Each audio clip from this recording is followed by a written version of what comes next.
My name is Officer Derek Hamilton, and what I found in that cabin still keeps me up at night. It was February 2019, around 2:47 a.m. I was 3 years into the force, working night patrol in rural Oregon. Dispatch came through with a wellness check. Neighbors hadn't seen old Gerald Thompson in over 2 weeks. His mailbox was overflowing, and there was a smell. I'd done dozens of these calls. Usually, it was nothing. Someone on vacation forgot to tell the neighbors. But something felt wrong as I pulled up that gravel driveway. The cabin sat back about 300 yards from the road, surrounded by dense pine trees. My headlights caught something on the porch. Red handprints. Dozens of them. All over the door, the windows, the walls. I called for backup, but the nearest unit was 40 minutes out. I couldn't wait. What if someone was hurt inside? I approached the door, hand on my weapon. The smell hit me like a wall. Not death. Something else. Chemical. Sweet and wrong. Mr. Thompson? Police. I'm coming in. The door was unlocked. I pushed it open, and my flashlight beam cut through the darkness. The living room was destroyed, furniture overturned, walls scratched deep into the drywall. But it was the basement door that made my blood run cold. It was covered in chains, padlocked from the outside, and something was scratching on the other side. Hello, Mr. Thompson. The scratching stopped. Then a voice, high-pitched, childlike, sang out. Gerald's sleeping. Gerald's sleeping. Won't you join him? I should have waited for backup. I know that now. But I thought someone was trapped down there. I shot the lock off and yanked the chains free. The door creaked open to reveal stairs descending into pitch darkness. The smell was overwhelming now. I took the first step, then the second. My flashlight beam bounced off the concrete walls. At the bottom, I saw him. Gerald Thompson, sitting in a chair, eyes wide open, dead for at least a week. But he wasn't alone. Behind him stood a woman, impossibly tall. Her skin was gray, stretched too tight over her bones. Her fingers were elongated, bloody at the tips. She smiled at me with too many teeth. Thank you for opening the door, officer, she whispered. Gerald locked me in, but he didn't know. I was already inside him. She took a step toward me, and that's when I saw it, carved into Gerald's forehead. She wears U.S. I ran. I don't remember climbing those stairs, getting to my car, or radioing for help. When backup arrived 20 minutes later, they found me sitting in my cruiser, engine running, gun pointed at the cabin. They searched for 3 hours, found Gerald's body, but no woman, no chains on the basement door, no scratches on the walls. Just one thing, carved into the basement floor in fresh blood. Thank you, Derek. I requested a transfer the next day. But here's what keeps me awake. 2 months later, a wellness check was called in for my neighbor. I volunteered for it. I don't know why. When I got there, her door was covered in red handprints, and I could hear scratching coming from her basement.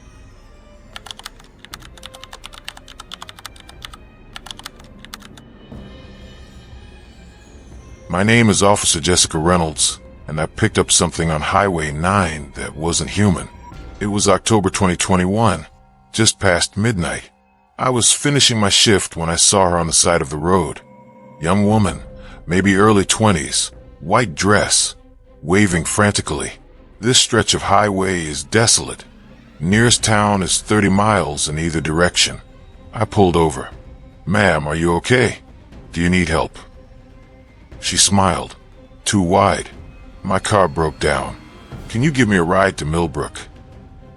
Millbrook was 15 miles north, against protocol, but she looked terrified. I opened the back door. Big mistake. The moment she sat down, the temperature dropped. I could see my breath. The radio started crackling, voices speaking backwards, screaming, laughing. I glanced in the rearview mirror. She was staring directly at me. Hadn't blinked once. You're very kind to stop, she said.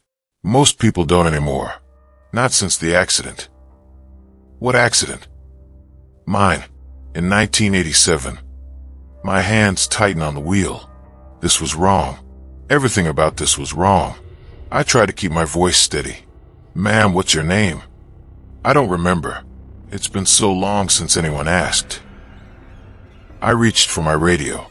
Dispatch, this is Unit 34. Don't. Her voice was different now. Deeper. Multiple voices speaking at once. If you call them, I'll have to show you what I really look like. In the mirror, her reflection was changing. Her face was stretching, elongating. Her eyes were turning black. Her mouth was opening wider than physically possible. I slammed on the brakes. The car screeched to a stop. Get out. Now. She laughed. It sounded like grinding metal. But Officer Reynolds, we're not in Millbrook yet. How did she know my name? I never told her my name. I said get out. I turned around, gun drawn. The back seat was empty. Completely empty. But the door had never opened. I checked my dashcam footage. I pulled over, talked to empty air, and opened the door for nothing. But here's the thing that made me quit the force 6 months later. When I reviewed that footage with my sergeant, at timestamp 047, you can see her reflection in my rearview mirror, just for one frame. She was sitting in the back seat. But she wasn't alone. There were 7 other people crammed in that back seat, all in different states of decay, all wearing the same white dress, all staring directly into the camera, and at the bottom of the screen, barely visible. Thank you for stopping, Jessica. Same time next week. I checked the highway records. In 1987, a woman named Patricia Holloway was killed in a hit-and-run on Highway 9. She was wearing a white dress, waving for help. Nobody stopped. Last month, another officer radioed in about picking up a hitchhiker on Highway 9. Young woman, white dress. He never made it back to the station. They found his cruiser abandoned, doors locked from the inside.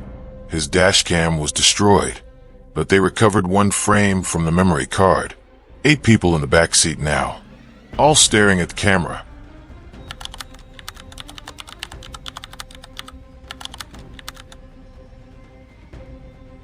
My name is Officer Ryan Mitchell, and I received orders from a dispatcher who died 3 hours before my shift started. June 2020. I was working graveyard shift in suburban Michigan. Quiet town, low crime. The kind of place where your biggest call is a noise complaint or a lost dog. I'd been on patrol for 2 hours when my radio crackled. Unit 19, this is dispatch. We need you to respond to 1847 Blackwood Drive. Possible 10 to 56. Approach with caution. A 10 to 56 suicide attempt. I'd handled a few. Never easy, but part of the job.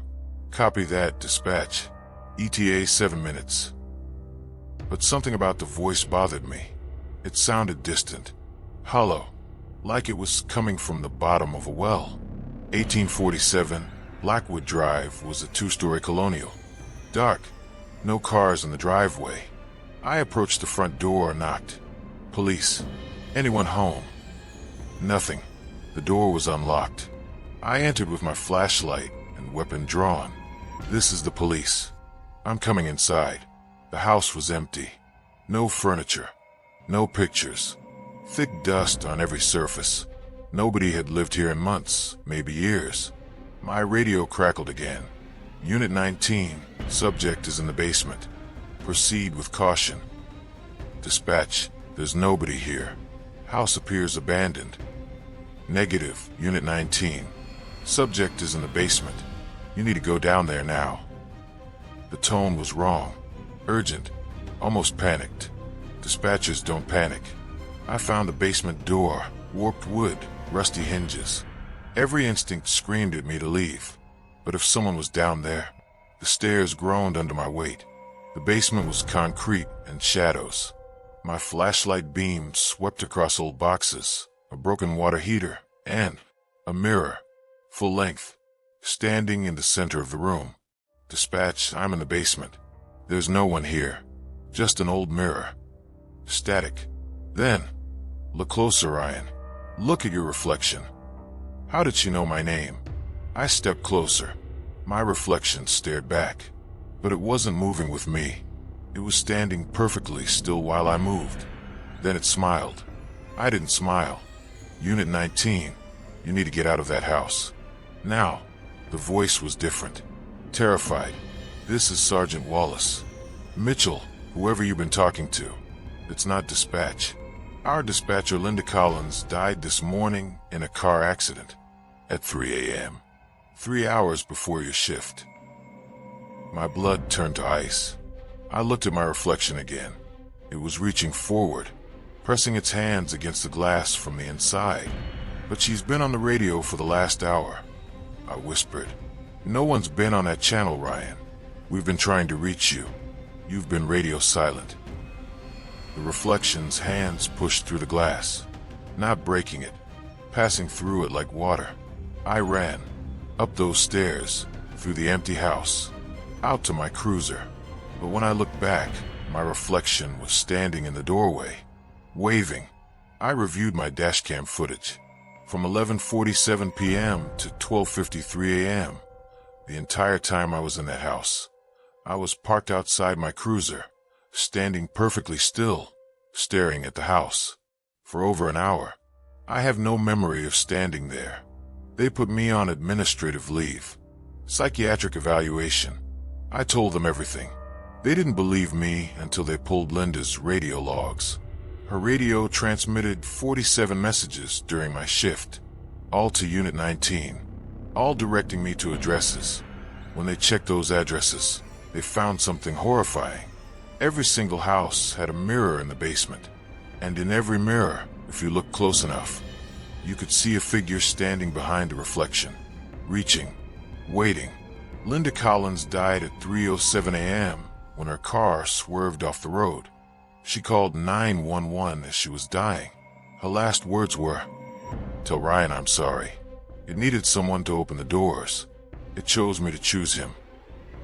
I resigned 2 days later, but here's what I can't escape. Every mirror I look into now, bathroom, car, store windows, my reflection is always half a second delayed. And sometimes, just for a moment, I see Linda standing behind me, smiling.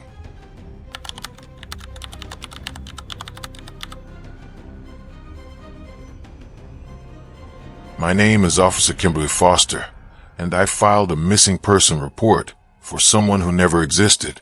December 2018. I was working the desk when a man walked in, late 30s, exhausted, desperate. "Please, you have to help me.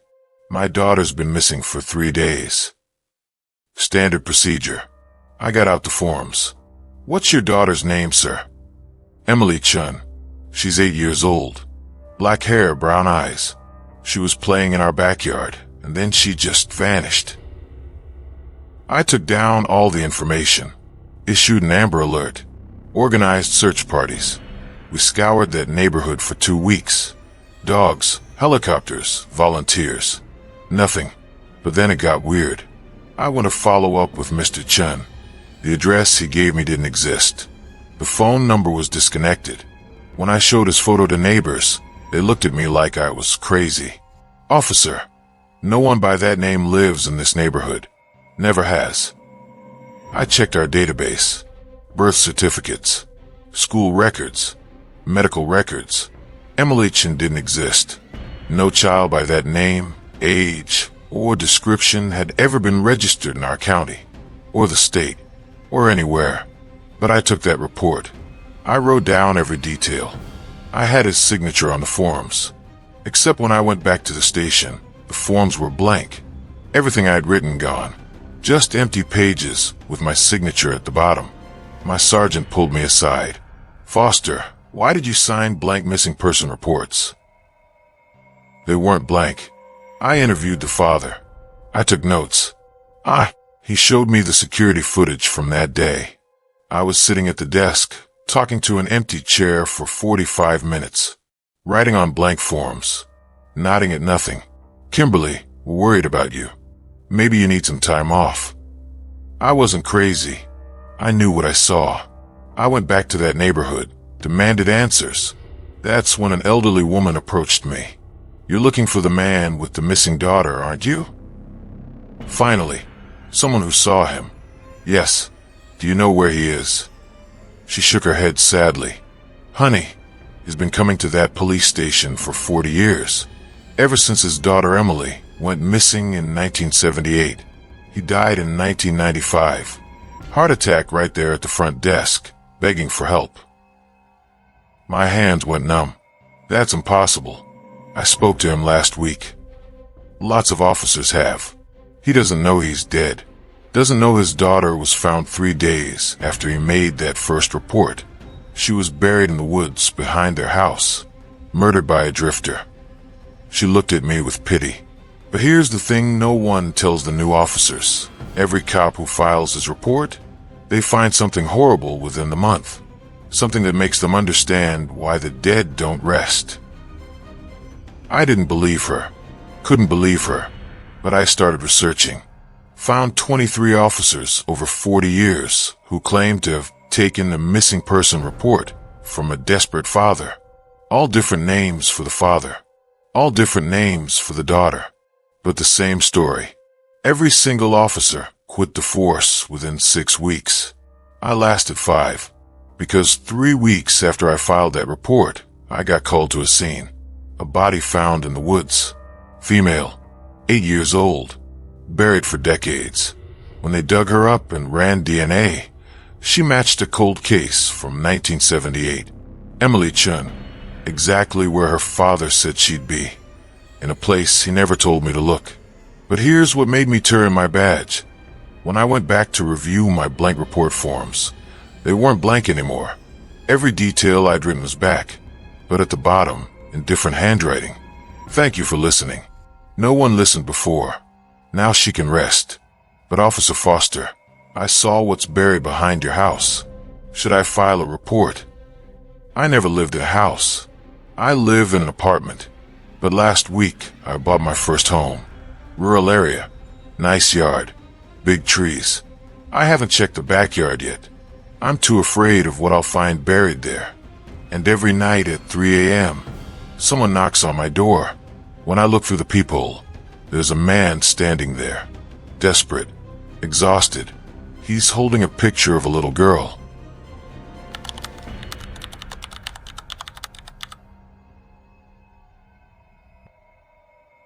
My name is Officer Nathan Torres, and I watched myself murder someone on my own body camera. August 2022. I'd been on patrol in downtown Seattle for 5 years. Body cameras were mandatory. Every interaction recorded. Every call documented. Standard procedure. Protect ourselves. Protect the public. I was responding to a domestic disturbance call. Apartment 4B. Neighbors reported screaming, crashing sounds. I arrived at 10:34 p.m. Knocked on the door. Seattle PD. Open up. A man answered. Mid-40s. Calm. Apologetic. Sorry, officer. TV was too loud. Won't happen again. I asked if I could come in. Do a quick welfare check. He let me. The apartment was neat. Clean. His wife was on the couch, reading. She smiled at me.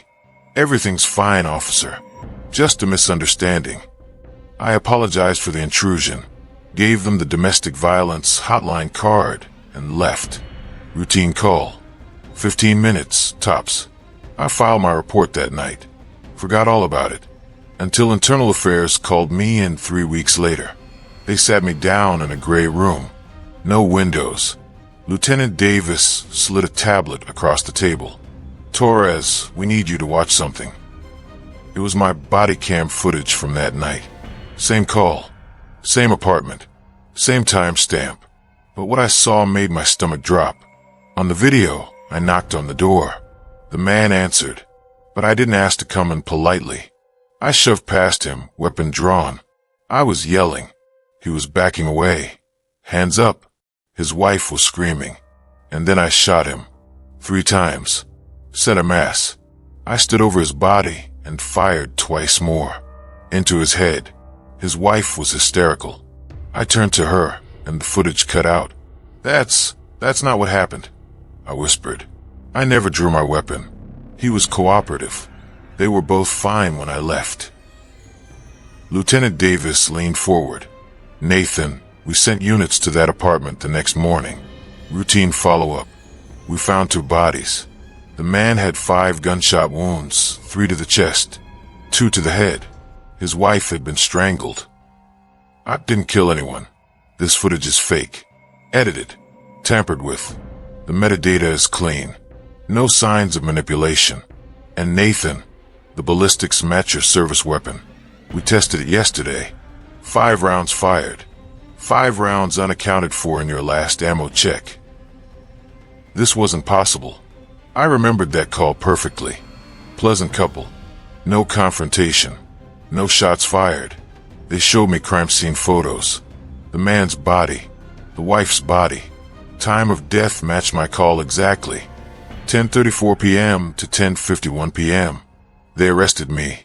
Charged me with 2 counts of first-degree murder. My lawyer reviewed everything. The body cam footage was legitimate. The forensics were solid. My gun had been fired. There were no other suspects. But I had 17 minutes of memory that contradicted everything.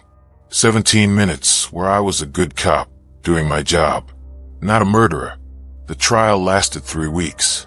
The jury deliberated for 4 hours. Guilty on both counts. I'm sitting in a cell now. Life without parole. But here's what keeps me awake. 2 days ago, my lawyer came to visit. She was pale. Shaking. Nathan, I need to show you something. We finally got access to the apartment building's security footage. She pulled out her laptop. Showed me the hallway camera. At 10:34 p.m., I entered apartment 4B. At 10:51 p.m., I exited. But between those timestamps, the hallway camera caught something impossible. At 10:42 p.m., while I was inside that apartment, I walked past the camera from the opposite direction. Different uniform, different equipment, same face. I walked up to apartment 4B, knocked on the door. The man answered. Still alive. He let me inside. 8 minutes later, I exited again, this time covered in blood. There were 2 of you, my lawyer whispered. One version did what you remember, a routine welfare check. The other version, she closed the laptop. Nathan, they're finding more footage. From other calls. Other nights. There's always 2 of you. One good cop. One killer. And you only remember being the good one. I don't know which one is real. The cop I remember being? Or the one on camera? Last night, I dreamed I was on patrol, responding to a domestic disturbance. Apartment 4B. I knocked on the door. A man answered. Mid-40s. Terrified. He pointed behind me. I turned around. I was standing there, watching myself, smiling. When I woke up, there was a note on my cell floor. In my handwriting. I've been doing this for years, Nathan. You just never knew. How many others did we kill? How many do you remember? I'm starting to realize something horrible. I'm not the one in control. I never was. And tonight, when the guards do their rounds, I'm going to ask to see my reflection. I need to know if I'm alone in here, or if he's standing right behind me, waiting for his next call.